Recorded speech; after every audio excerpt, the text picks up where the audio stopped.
28-year-old Adi says he's a hunted man.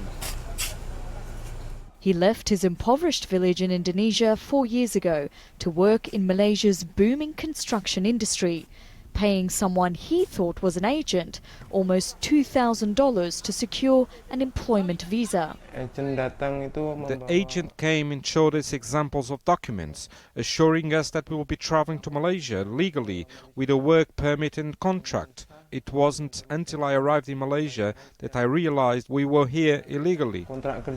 He has asked us to hide his face because he's terrified of being arrested and imprisoned. Adi is trying to earn enough to return home, but he makes just $10 a day. And most of that is spent in rent and bribes for the police. Activists say there are more than 2 million undocumented workers like Adi in Malaysia. Their plight made international headlines last week when a boat carrying migrants back to Indonesia capsized in the Malacca Strait, killing more than 60 people.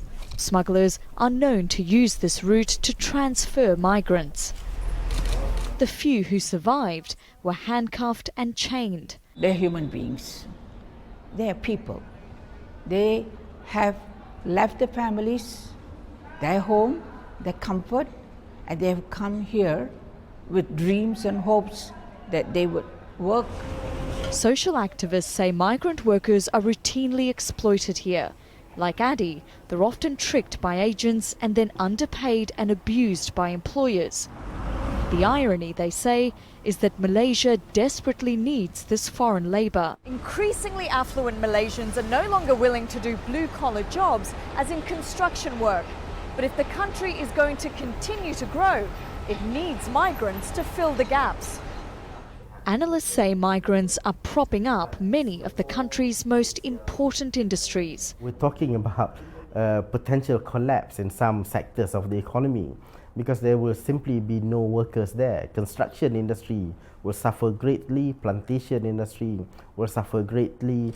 But the government has vowed to crack down on illegal workers, even though some of their own staff are believed to be involved in people smuggling. I